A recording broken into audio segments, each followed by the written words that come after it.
So hello again, Anishinaabe Health, drumming for diabetes, and this is going to be our second session here for drumming for diabetes. So in the first session, we talked about the grass dance song, the grand entry. We talked about the flags. Right? We talked a bit about that big drum and where it came from. After that grand entry and those flags, usually we want a song that gets everybody moving, that gets everybody's spirits pumped up, right? So Jay made a song here. We call it Jaden Special, or we've been calling it Jaden Special lately, right? But it's a pretty good song, okay? And what does it mean? The words mean that song again? Inviting the Anishinaabe people to just come to the arena and feel their spirit and their dancing. So when the words in this song mean it's just inviting everybody to come into the arena and to dance and to enjoy the music, like, okay. So this is a song made by Jaden, belongs to the All Nation Juniors, and this is our rockin' song that comes after the grand entry and flag songs.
During that song there. We're going to get together a crow hop song.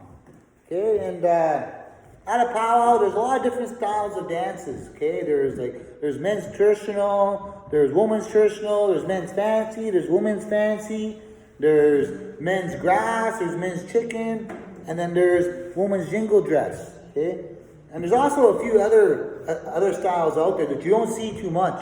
Like there's the bear dance, right? You'll see someone dressed up in a great big bear and they represent that bear when they're dancing. And out west they have something called the eagle dance, right? Where dancers wear those eagle feathers, right? But in this dance here in particular is called a crow hop, right? So it's just like how it sounds, right?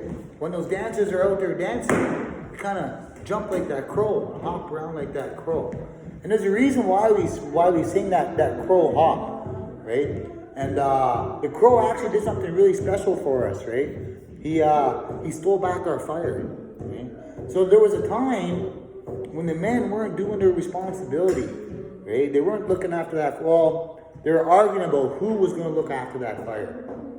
And one night, in the midst of argument, they all walked away from it. And here was a spirit that lived in the mountains. He was a really old man spirit. And he didn't like us very much. He didn't like the human beings at all, too much at all, right? He thought that, Great Spirit gave us all these things, and never gave him those things. He never had a fire, this spirit, right? But he really liked what we did with it. So he really watched us close. And the moment that we left that fire, he swooped in and he took it. He just didn't take that fire. He took everything there was that has to do with that fire. So we wouldn't be able to light that fire again. He took that away from us and he hid it. So what happened was the men didn't do their responsibility and we lost our fire, right? And it became cold, it became winter, and the animals, back in those days, they were able to talk to one another and they were able to talk to us. So the animals cared for us quite a bit, right? They cared for us so much, some of the animals gave their life so that we could eat, like fish, like deer, right? And they had a council about this fire and it going missing, right? And they had sent animals in all different directions looking for this fire, right? And all the animals come up empty-handed. And then there was this one little mouse, they say, that was going through this cave, and he come across the opening in the cave by the top of this mountain. And it was this beautiful opening, right? And in this opening, he seen that fire. He seen that old man spirit cooking around that fire and keeping warm, actually really enjoying that fire and doing everything that we were supposed to do as men for that fire, right? So that little mouse, he sent the message in the wind with the birds, right? And it got back to that council of animals, so we knew where the fire was. But all the animals were scared of that old man's spirit, right? So they definitely didn't want to go up there, right? And to try and get it. So a few of the animals talked about who would be brave enough, who would be strong enough. Not even Bear would go up there, right? And Crow had volunteered himself. He said, I will go in there and I will get you your fire. I will try my best. Right? So Crow, he didn't look the same as he looked today. Okay, Crow actually had a beautiful, beautiful white feathers, and they kind of shine like the rainbow when they're held up to the sun, right? And he had a beautiful singing voice. It was so beautiful. Crow was one of the smartest animals around. Crow can count, he can speak English, he can do a lot of good things. If you look at a crow, they're really, really, really smart, okay? But anyways, this crow went up to the top of the mountain, and he went to where the mouse told him to go. He went through the cave, and he got to this opening where he's seen all this beautiful land, right? All this beautiful forest, and he's seen our fire. He's seen that old man sitting around that fire. He was keeping warm, getting his bed ready. And he's just wondering how he was going to be able to sneak in there and get that fire. So he watched the old man for a few days, watched his routine and what he does, when he went to sleep, when he got up, and all those things, right? And then he come up with a plan. And his plan was to sneak in there and take the biggest branch that he could get from that fire, right? And then commence bringing it down the mountainside to us, right? And so he waited for that old man and went to sleep. He went and grabbed the biggest branch he could out of that fire. He pulled it with him, right? And the branch was so heavy that he couldn't fly. So he couldn't fly down the mountain. He had to hop down that mountain, right? And he hopped with that stick in his mouth all the way down, right? And by the time he got to the bottom of the mountain to give us our fire, there was only a piece of coal left of that stick. It had burnt down all the way to a piece of coal. And Crow's feathers went black, right? And his beautiful singing voice was now gone. Now it's just like, right? But he did something special for us, and he gave us back that piece of coal. So he gave us our fire back, right? And some people say that we do that crow hop in honor of that, right? But there's other stories that go that crow hop too, like the Crow Nation actually, that's their style of dance. I'm not too sure if that's where that story comes from. But that's a story I heard on a crow anyways. But here we go, no further delays here. Let's get into this crow hop.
That was crow hop, right? And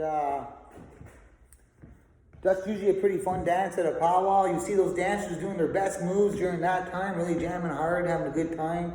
That dance is for all dancers, right? All dancers come out during that time and they jam out. So we're going to talk about a different style of dance now that is done at a powwow or a celebration, right? And seeing as it's drumming for diabetes, right? It would be appropriate to talk a bit about the jingle dress, right? Because a lot of times at a powwow, right, when a family member has someone that's sick, right, maybe suffering with diabetes, maybe suffering with whatever sickness that they have, right, maybe struggling with a death in the family or whatever, right, an individual, right, could come up to one of those jingle dress dancers and they can offer her tobacco for that dancer to dance for their family, right? And what that jingle dress dancer would do is she would take that tobacco and she'd hang on to it for that dance, right? And as she's dancing, she would think about that person that asked her to do this style of dance, and then she would think about that person's family, everything that they're going through, right? You know, a lot of time when somebody's sick, there's a lot of emotions around, right? You know, the grandchildren feel sad, the moms feel sad. So she would think about all those emotions that everybody's going through, right? And then she would concentrate on that person's health and what they're going through. And then she would ask the spirits to put people in that person's lives that are going to help them. Maybe the right doctors, right? Maybe a dietitian, maybe a healer, right? Who knows? Anyways, this is going to be a jingle dress style song. It's a very special style song. It can be a very powerful healing dance too.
Alright, so that was a jingle dress song. So before we go on, I want to talk a little bit about our drummers. and what it takes to be an All Nation Juniors member at our drum group. Right? All these boys here, when they're out in the community, they try their best to conduct themselves in the best way that they can. Right? So when you see an elder that needs help, right, you be the first one to help out. Right? And any one of these boys would do that. If they see an elder struggling with groceries onto a streetcar, or they see a baby mother struggling with getting her carriage on a streetcar, every one of these boys would do that. To be a drummer, you have to follow those 7 grandfather teachings, right? That respect, that humility, that bravery, that love, that truth, the honesty, and most importantly, that wisdom, right? Because not every drummer is going to be perfect. Everybody's going to make mistakes, right? But the important thing is that you use your wisdom, right? And that you don't make those mistakes again. And every one of these drummers have made mistakes in their lives, including myself, right? But we try our best to use our wisdom to carry on, to carry ourselves in a better way, right? Dakota here, he's currently going to school. He's trying to get his grade 12, right? He's been singing with the All Nation Juniors since he's been him and Jaden together since they've been about 12, and he currently goes out to the Gabriel Dumont and he works with a bunch of youth out there, right? And he's consistently trying to teach new youth how to sing, right? We do a program every Monday and Tuesday. If anybody's interested in joining in on one of our Council Fire programs, you can contact myself at Toronto Council Fire.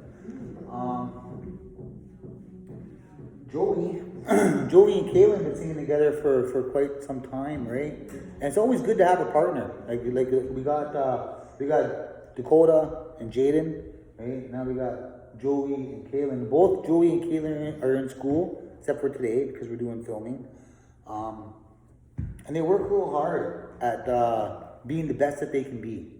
So in anything that they do, they try their hardest in, right? And learning these songs ain't easy, right? And Joey and Kaylin have been given the task of holding the songs. So their job is to try to remember those songs and to hold them in. And we got Jaden over here. He's one of our lead singers along with Coda, right? He's been singing just as long as Coda has, right? And these boys been through a lot of singers, right? And a lot of singers come and go at this drum, right? But the drums are always there for them. And Jay here is currently in college, right? So he's currently studying to be a community worker, right? And he wants to work in the community and give back, right? And he does that now, and he does some stuff for Nagby, right? And he teaches a little bit about dance, talking about his dance, and he's always teaching young guys here at Toronto Council Fire new songs and things along those lines. So to be a drummer, you really got to try to conduct yourself in the best way that you can, right? And you really have to be careful who you sing for too, right? That's why these boys, when we come to sing for Anishinaabe Health, we're always glad to sing for Anishinaabe Health because they do so much honorable stuff there, right? They have a slut lodge. They look after the people, right? They care about their youth. Okay? And that's one big important thing is caring about your youth. So we're going to do an honor song for Anishinaabe Health and their Drumming for Diabetes event, and this will be our last song for this second session. Yeah.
Anishinaabe House for until the next session.